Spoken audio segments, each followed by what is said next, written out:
موبائلوں میں ایسی ایسی واہیات چیزیں یوٹیوب وغیرہ پر فیس بک پر آ رہی ہیں کہ ان کو دیکھ کر ہماری لڑکیاں جو کبھی 16-17 سال میں بالغ ہوتی تھیں آج 11-12 سال کی عمر میں بالغ ہونے لگی ہیں. شرم و حیا طاق پر رکھی جا چکی ہے.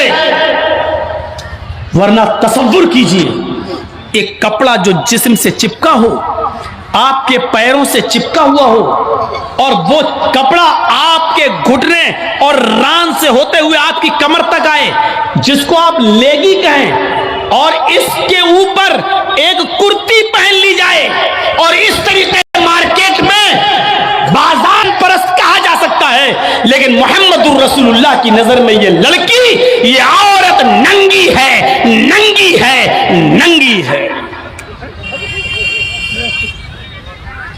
یہ کپڑے ڈرامہ کر کے رکھ لیا ہے. اور بھی ابھی جس کو جانا ہو چلے جاؤ, بعد میں نہیں اڑنے دوں گا, چاہے پیشاب یہی نکل جائے. جائیے ابھی نکل جائیے جس کو جانا ہو. عاریات ہماری نظروں میں فیشن پرست ہیں, لیکن اللہ کے رسول نے ایسی عورتوں کو کیا کہا؟ ننگی. میں نے نہیں کہا ہے, پوچھو ان علماء سے عاریات کا مطلب کیا ہوتا ہے. کاسیات کپڑے پہنیں گی, عاریات لیکن ننگی ہوں گی.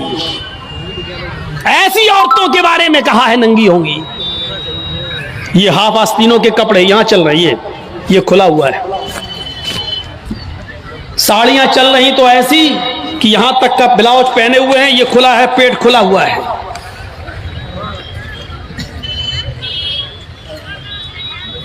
اور جو چند برقعے اب چل بھی رہے ہیں بہار بنگال میں, پہلے تو چلتے نہیں تھے, تو اب برقعوں میں بھی ڈیزائن چلنے لگی ہے. کڑے ہوئے برقعے, ڈیزائن دار برقعے.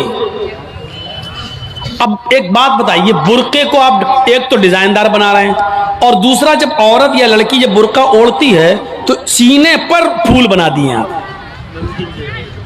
یہ بتائیے یہاں پھول بنانے کی کیا ضرورت تھی؟ جب وہ پہنتی ہے تو پھول سینے پر, اور وہ لڑکی نے یہ برقع اس لیے خرید رہی ہے تاکہ میرے پھولوں پر نظر. یہ سننا پڑے گا, تمہیں نہیں تمہارے باپ کو بھی سننا پڑے گا.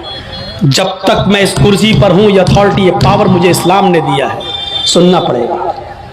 کیوں خریدا ہے اس نے یہ برقع؟ یو پی سائڈ میں آ جاؤ, لکھنؤ کے برقعے دیکھ لو, بمبئی کے دیکھ لو, حیدرآبادی برقعے دیکھ لو. قسم خدا کی اب برقعے نہیں رہ گئے. اب 60 سال کی بڈھی بھی اوڑھ لے تو ایسا لگتا ہے جیسے وہ 18 سال کی لڑکی جا رہی ہے. یہ برقعے ایک بار سچا واقعہ ہے. 60 65 70 سال کی بڑھیا ایسا ہی برقع اوڑھ کے چہرہ چھپا کے جا رہی تھی دھیرے دھیرے. بھائی بڈھی تھی, وہ دھیرے دھیرے چل رہی تھی, تو ایک لڑکا اس کا پیچھا کرنے لگا. 20-22 سال کا لڑکا اس بڈھی کا پیچھا کرنے لگا, کیونکہ جو سوچنے لگا برقع اتنا خوبصورت ہے تو برقعے کے اندر کتنا خوبصورت مال ہوگا, برقعے والی کیسی ہوگی. اس کا پیچھا کرنے لگا. بڑھیا دھیرے دھیرے چل رہی, لڑکا سمجھ رہا مجھے لفٹ دے رہی ہے, میری وجہ سے دھیرے دھیرے چل رہی, جبکہ وہ اپنی کمزوری کی وجہ سے دھیرے دھیرے چل رہی. بڑھیا سمجھ گئی یہ لڑکا میرا پیچھا کر رہا ہے, تو تھوڑی دور چلنے کے بعد اس نے اپنا نقاب کھولا اور اپنی تتلاتی زبان میں بولی, بیٹا. لڑکے کا تو موڈ خراب ہو گیا, کم بخت میرا تو معاملہ ہی گڑبڑ ہو گیا. بیٹا تو میرا پیچھا کیوں کر رہا ہے, میں تو تیری اماں کی عمر کی ہوں. لڑکے کو بھی غصہ آ گیا, کہتی بات میں اپنے لیے نہیں اپنے ابا کے لیے ڈھونڈ رہا ہوں. اب 60 بوڑھیوں کو ایسے خوبصورت برقعے پہننے کی کیا ضرورت؟ برقعوں کا مقصد جو کبھی تھا پردہ, لیکن آج ان کا مقصد بھی کبھی تھا پردہ, لیکن آج ان کا مقصد بھی وہ نہیں رہ گیا ہے. اللہ کے نبی کے زمانے میں ایک صحابی اللہ کے نبی کے پاس آتی ہیں، مسند احمد کی صحیح روایت، جن کی چادر کپڑے سے نیچے، ٹخنے سے نیچے، چپل سے نیچے زمین کی مٹی اڑاتی ہوئی آتی اور کہتی اللہ کے رسول میں اس چادر کو اوڑھ کر نماز پڑھنے جاتی ہوں۔ آپ نے کہا چادر اتنی نیچی ہونی چاہیے؟ اس نے کہا اللہ کے نبی کبھی کبھی زمین پر پیشاب و پائخانہ پڑا ہوتا ہے، گندگی پڑی ہوتی ہے، تو کیا میں تھوڑی سی اوپر کر کے پائخانہ گندگی کو کراس کر کے آگے نکل جاؤں؟ آپ نے کہا نہیں، دائیں سے نکل جا، بائیں سے نکل جا۔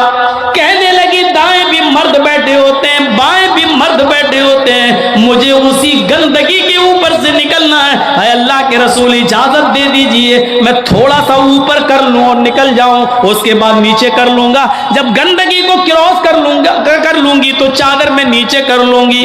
اللہ کے نبی کہتے ہیں اگر مرد دائیں بیٹھے ہیں، بائیں بیٹھے ہیں، تو تو اسی گندگی کے اوپر سے نکل جا۔